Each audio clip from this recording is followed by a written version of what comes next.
Y si recuerdan, el domingo pasado estuvimos compartiendo parte de la confesión de Filadelfia y hablábamos sobre la fe. Ya vimos un primer punto, ¿verdad? Ahora vamos a estar viendo el segundo punto, que trata sobre la fe salvadora. Amén. Y dice así la confesión: por esta fe el cristiano cree que es fidedigno todo lo revelado en la palabra por la autoridad de Dios mismo. ¿Se entiende?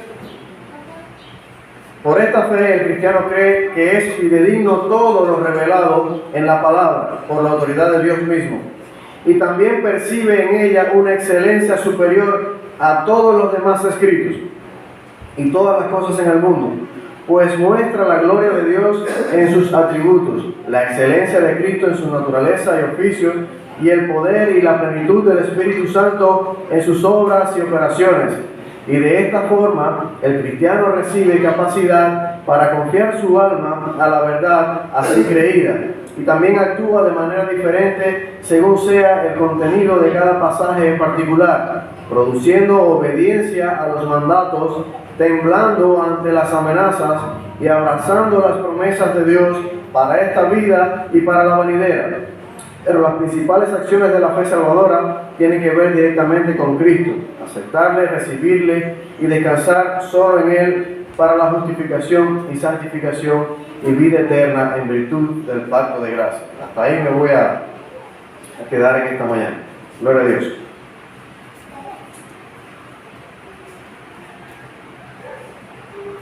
La confesión dice, o sea, enseña que por la fe el cristiano cree que todo lo revelado en la palabra de Dios es verdadero. ¿Cuántos dicen amén? ¿Cuántos creen que es verdad lo que dice la Biblia? Amén. Espero que todos los que estén aquí estén convencidos de eso, ¿verdad? Esto significa que nuestra fe no es una creencia ciega, sino que es una creencia que se fundamenta en la confiabilidad de Dios, quien es el autor de las Escrituras. El autor de la Escritura es Dios. Toda la Escritura es inspirada por Dios, lo dice Pablo a Timoteo, ¿verdad? El Salmo 119, 160 dice: la suma de tu palabra es verdad, y eterno es todo juicio de tu justicia. O sea, toda la palabra, todo el consejo de Dios es verdad. Y no solo es verdad, es la única verdad que hay. Fuera de ahí no hay nada.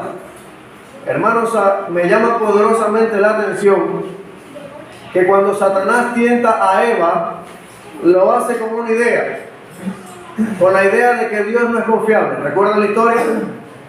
Vaya conmigo a Génesis 3 del 1 al 5. Génesis 3 del 1 al 5.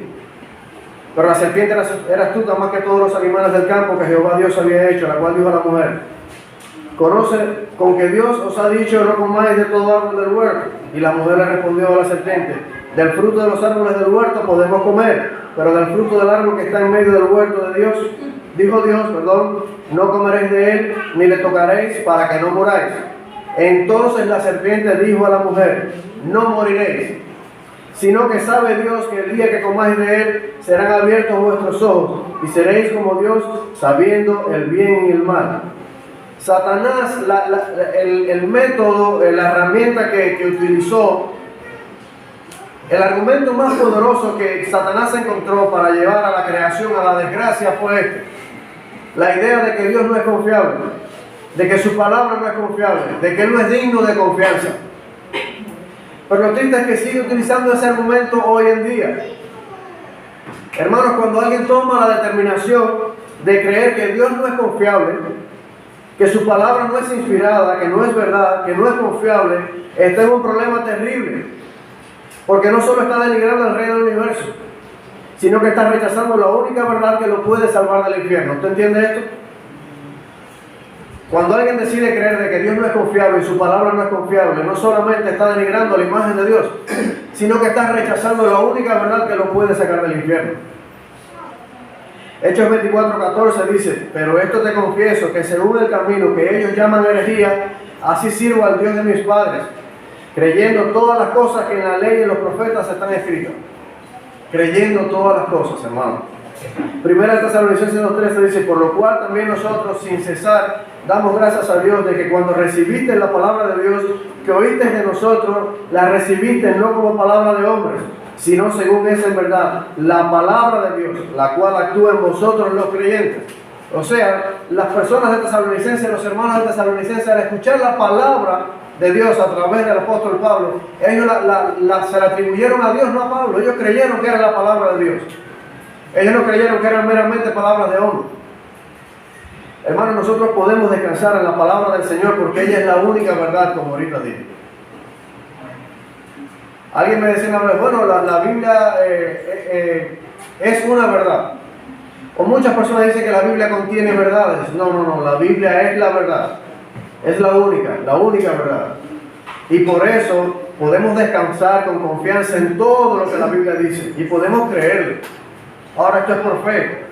Ahora, ¿cómo podemos fortalecer nuestra confianza en la palabra de Dios? Podemos hacerlo leyendo la Biblia regularmente. Hermanos, la Biblia no es un libro para los domingos nada más. ¿Usted entiende eso? La Biblia no es un amuleto para tenerlo abierto arriba de una mesita de noche para espantar malos pensamientos y sueños y sabe Dios cuántas cosas. La Biblia es nuestra regla de fe y conducta, el manual por el cual debemos conducirnos en esta vida. Es el pan, es el alimento, y usted no se alimenta una vez por semana. Así como tiene un aparato digestivo en el cual usted tiene que alimentarse diariamente, físicamente, usted tiene que alimentarse diariamente espiritualmente, y solamente lo va a poder hacer a través de la palabra del Señor. ¿Entiende eso, hermano? Y ella es digna de ser creída, es confiable, porque es la palabra inspirada del Dios verdadero. Bueno, debemos leerla a diario, debemos meditar en sus enseñanzas, y orando para que Dios nos dé entendimiento y fe para creer en su palabra. Hermano, cuando usted vaya a leer la Biblia es la palabra de ¿quién? De Dios. Y usted tiene que orarle a quién para que abra su entendimiento y usted pueda entender. A Dios. La oración y la palabra van de la mano, no podemos desligarla. Cada vez que usted lea la Biblia, aunque sea para dormir, antes de dormir, Señor, háblame a través de tu palabra. Yo quiero, Padre, entenderla. Número 2. Por la fe podemos entender la excelencia de la palabra de Dios. La confesión también dice que el cristiano percibe en la palabra una excelencia superior a todos los demás escritos y cosas del mundo. Esto se debe a que la palabra muestra la gloria de Dios en sus atributos, la excelencia de Cristo en su naturaleza y oficios, y el poder y la plenitud del Espíritu Santo en sus obras y operaciones. El Salmo 19:7 dice: la ley de Jehová es perfecta, no le falta nada, que convierte el alma. El testimonio de Jehová es fiel, que hace sabio al sencillo. Juan 5:39 dice: escudriñad las Escrituras, porque a vosotros parece que en ellas tenéis la vida eterna, y ellas son las que dan testimonio de mí. Es Cristo hablando. No hay otro libro o escrito en el mundo que resalte el brillo, la gloria y la majestad de Cristo como la Biblia. No la hay. Usted puede leer otras literaturas, no está mal. Usted puede leer libros cristianos, hay muy buenos autores cristianos, hay muy buenos comentarios, pero usted tiene que su base final, la última palabra, su autoridad debe ser la Biblia. Y ojo, todo libro que usted lea tiene que pasarlo por el filtro, que es la Biblia. Usted no puede leer cualquier cosa. Hay libros muy buenos. Yo he leído mucha literatura de muchos autores muy buenos, pero no concuerdo en muchos de ellos, porque creo y encuentro que en la luz de la verdad de la palabra hay cosas que no me cierran. Entonces nosotros no podemos ser, de cierta manera, no podemos plagiar las enseñanzas de otra persona sin pasarlas por el filtro. Usted no puede creer todo lo que se le dice. Usted tiene que escudriñar lo que yo le estoy diciendo esta mañana a través de la Escritura. Así todo lo que usted lea, el libro que sea, usted tiene que pasarlo por la Escritura. El comentario que sea, usted tiene que pasarlo por las Escrituras. Y usted tiene que fundamentarse en una base bíblica de todo. No está mal, vuelvo y repito, que usted lea, porque quizás alguien esté leyendo un libro cristiano esta mañana y diga, bueno, necesito, no, sígalo leyendo, no está mal. Pero al final, ese libro, la enseñanza que le pueda dar, tiene que estar fundamentada y basada en la Biblia y en Cristo. La Biblia tiene un valor incalculable y nosotros debemos valorarla por lo que es, la palabra de Dios. Esto es serio, hermano. Hay personas que no le dan seriedad a este asunto. Hay personas que no le atribuyen seriedad a la palabra. Usted no puede hacer nada más importante en su vida que estudiar la palabra de Dios. ¿Quiere conocer a Dios? ¿De qué manera lo va a hacer si no lee la palabra? ¿De qué manera tú puedes valorar la palabra de Dios? Bueno, podemos dedicar tiempo diario al estudio, no solamente leerla para dormir. Voy a coger la Biblia y a veces nos cae el teléfono en la cara porque nos quedamos dormidos. No, es dedicarle tiempo a diario. Sacar un tiempo para la palabra del Señor, estudiarla, escudriñarla. Hermanos, hay iglesias que no crecen espiritualmente porque sus miembros no han entendido de que necesitan leer la palabra del Señor. De que necesitan tiempo, de que creen que solamente es el pastor el que tiene que estudiar y los líderes. Y el pastor es el que tiene que, prepararse. No. La iglesia no es el pastor. La iglesia no es el edificio. La iglesia somos usted y yo.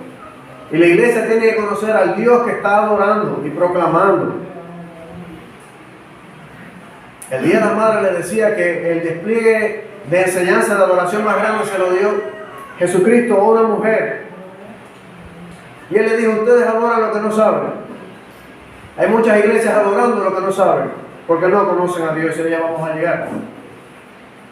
¿De qué manera puedes valorarlo? Bueno, lee la palabra. Al tú leer la palabra y dedicarle tiempo, de sacar de tu tiempo, estás demostrándole al Padre que tú le estás dando valor a su palabra. Debes memorizar versículos clave y aplicar sus enseñanzas a nuestras decisiones y acciones. O sea, no es solamente tener la fe intelectual de que me sé la Biblia de tapa a tapa, no, es tener la fe bíblica de que aplico lo que sé. A Dios no le agrada tanto un hombre que se sepa toda la Biblia. A Dios le agrada un hombre que lo que se sabe de la Biblia lo aplique a su vida. Un hombre y una mujer. Número 3. Confianza en la verdad creída. La confesión afirma que por la fe el cristiano es capacitado para confiar su alma a la verdad así creída. Vuelvo a repetir esto porque este punto es importante. Confianza en la verdad creída. Esa verdad que ya usted creyó, usted debe confiar en ella. La confesión afirma que por la fe el cristiano es capacitado para confiar su alma a la verdad así creída. Por ejemplo, Romanos 10, 8 y 9 dice, ¿mas qué dice? Cerca de ti está la palabra, en tu boca y en tu corazón. Esta es la palabra de fe que predicamos. ¿Ven? Predicamos, ustedes creyeron, que si confesares con tu boca que Jesús es el Señor y creyeres en tu corazón que Dios le levantó de los muertos, serás salvo. Ahora usted me dirá, eso no tiene nada que ver, allá vamos a llegar. Una vez que un creyente cree la verdad que se le ha predicado, es capacitado por la fe para confesar, en este caso a Jesús como su Señor. ¿Se entiende? Es capacitado por esa fe. Y como dice la confesión, confiar su alma a la verdad creída. Esto significa que nuestra fe nos lleva a depender completamente de Dios y su palabra para nuestra salvación y guía en la vida. Hermano, esto va más allá de una filosofía. Esto es solamente por fe. ¿Por qué? Porque en los tiempos que Pablo está escribiendo esta carta, decir que Jesucristo era el Curios, el Señor, era una sentencia de muerte. Porque el Señor solamente podía ser el César. ¿Se entiende? Y lo que Pablo está enseñando es que el que confiese que Jesús es el Señor debe estar dispuesto a dar la vida por esa verdad que ya él abrazó. Por esa verdad que ya él creyó. Ya yo creí que Jesús es el Señor, pero debo actuar en consecuencia. Por eso no puede ser una filosofía humana. Solamente la fe produce eso. ¿Se entiende? La confesión enseña que por la fe el creyente también actúa de manera diferente. Lo he dicho en otras ocasiones, cuando Cristo llega a la vida de alguien es más traumático que lo choque un camión. Tus patrones de conducta y de pensamiento cambian. Eso es increíble, hermano, por eso solamente el Evangelio produce eso. El creyente actúa de manera diferente según sea el contenido de cada pasaje en particular. A medida que usted va estudiando la palabra, usted va descubriendo verdades que se le revelan a través de ella, ¿verdad? Y usted empieza a actuar en consecuencia de esas verdades. Por ejemplo, el ladrón que se convierte se da cuenta que en la Biblia le dice que robar es malo y que es un pecado. Y el hombre se arrepiente de su pecado, ¿verdad? Por la obra de gracia del Espíritu Santo, y decide no seguir pecando. Por obra y gracia del Espíritu Santo. O sea, él obra conforme a lo que va aprendiendo. El marido que golpeaba a la esposa, la trataba mal, la traicionaba, Ahora cuando viene a Cristo ve que tiene que tratarla como vaso más frágil, que tiene que darle honra, que amarla como Cristo amó a la iglesia, ¿verdad? Entonces el hombre empieza a actuar en consecuencia de las verdades que se le están siendo reveladas. Esto es progresivo, esto no es que usted lleva a la iglesia y ya es un erudito. Poco a poco usted va a ir descubriendo las verdades que aquí están. Y tiene que empezar a actuar en consecuencia de las verdades que aquí están. ¿Se entiende? Ahora, ¿qué produce la fe? Vamos a ver tres cosas. Primero, la obediencia a los mandatos. Si somos personas de fe y hemos creído en Jesucristo como nuestro Señor y Salvador, debemos obedecerle y podremos obedecerle por la fe. Jesucristo le dice en una ocasión a sus discípulos: ustedes serán mis amigos si hacen ¿qué cosa? Lo que yo les mando. Es importante lo que les decía ahorita, confesar con tu boca que Jesús es el Señor, y he puesto este ejemplo muchas veces. Hay quien quiera a Jesús como Salvador, pero no como Señor. Yo quiero que me salven, pero no quiero obedecer a mi Señor. No quiero, ¿verdad? Y es inherente. La fe produce obediencia a ese Señor. Obediencia. Eso no es algo por lo cual usted debe orar, ni porque usted... Sí. La fe produce obediencia al Señor. La verdadera fe. No una obediencia perfecta, pero sí produce obediencia. ¿Por qué? Porque vamos al segundo encabezado. Porque también produce temor a Dios.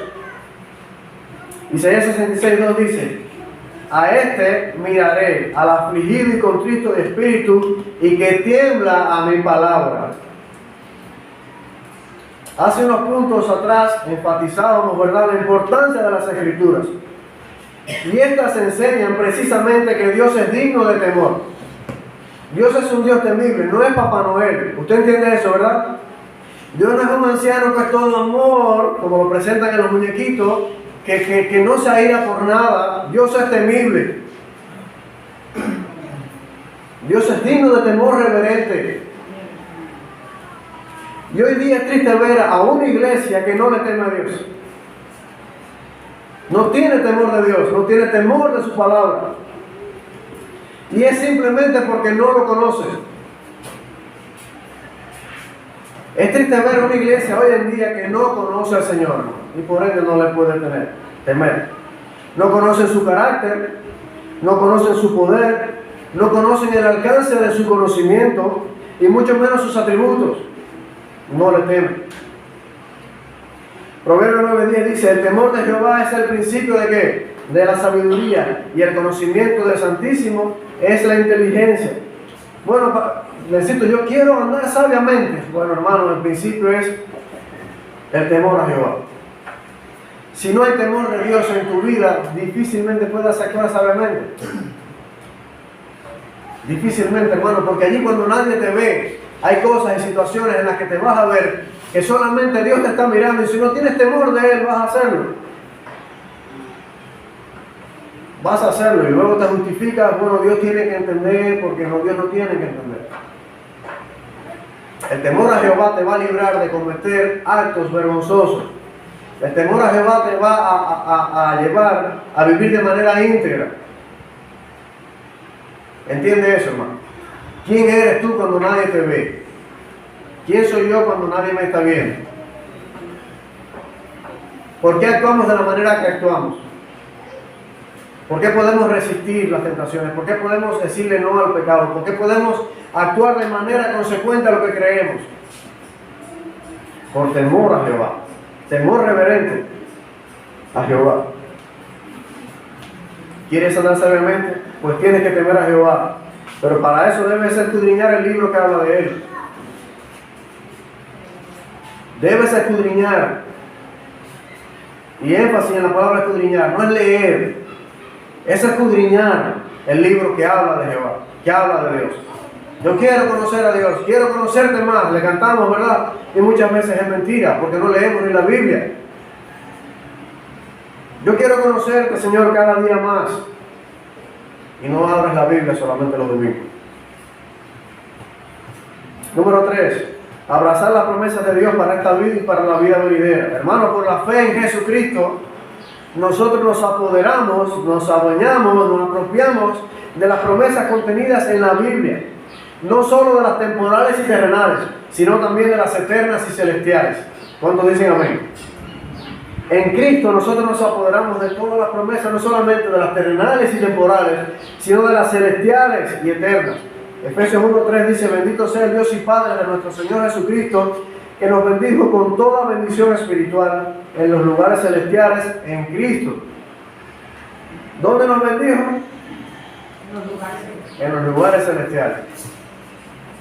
Efesios 2:6-7, juntamente con Él nos resucitó y asimismo nos hizo sentar en los lugares celestiales con Cristo Jesús. ¿Para qué? Para mostrar en los siglos venideros las abundantes riquezas de su gracia y su bondad para con nosotros en Cristo Jesús. ¿Se da cuenta? Lugares celestes en Cristo Jesús. 1 Timoteo 4:8, la piedad para todo aprovecha, pues tiene promesas de esta vida presente y de la venidera. Hebreos 11:13, conforme a la fe murieron todos estos, hablando de los héroes de la fe, ¿verdad? Sin haber recibido lo prometido. Pone muchos ejemplos, si ninguno recibió la promesa, por lo menos de la tierra, sino mirándolo de lejos y creyéndolo y saludándolo y confesando que eran extranjeros y peregrinos sobre la tierra. Hermanos, si tu fe solo te alcanza para lo terrenal, para las cosas de aquí, para lo material, para milagros y sanidades físicas y prosperidad material, si tu fe solo te alcanza para eso, hermano, es una triste noticia para ti en esta mañana. La fe va más allá de eso. La fe en Cristo tiene que estar puesta en las promesas y somos herederos de las promesas, pero no solamente de las terrenales. Las que de verdad importan son las eternas y celestiales. Hermanos, damos gracias a Dios por su Espíritu Santo y por la fe, que es un don de gracia, ¿verdad? Es un regalo de Dios, no es suya ni mía, es un regalo de Dios. Y con esto voy a estar terminando en esta mañana. No hemos terminado todavía el tema de la fe, todavía queda un tercer punto, pero en esta mañana vamos a dejarlo hasta acá. Amén, vamos a estar orando. Padre Santo, te damos gracias por tu misericordia, tu amor, tu cuidado. Gracias, Señor, por el don de la fe. Gracias, Padre, porque por ella, Señor, por la fe en Cristo podemos alcanzar salvación y vida eterna. Ayúdanos, Señor, a poder escudriñar las Escrituras, Señor, y por ella crecer, Señor, y por ella madurar, Padre, y poder, Padre, cada día más contemplar tu rostro, Señor. Gracias te damos por todo. Ahora en esta hora presentamos delante de ti el culto en esta mañana, Señor. Yo te pido, Dios, que nos estés bendiciendo, hablando de nuestras vidas a través de la palabra, a través de las alabanzas, Señor. Pero sobre todo, Padre, que pueda recibir, Señor, como olor fragante, el culto que a ti vamos a celebrar en esta mañana. En el nombre de Jesús. Amén. Y así de esta manera le damos lugar a la hermana.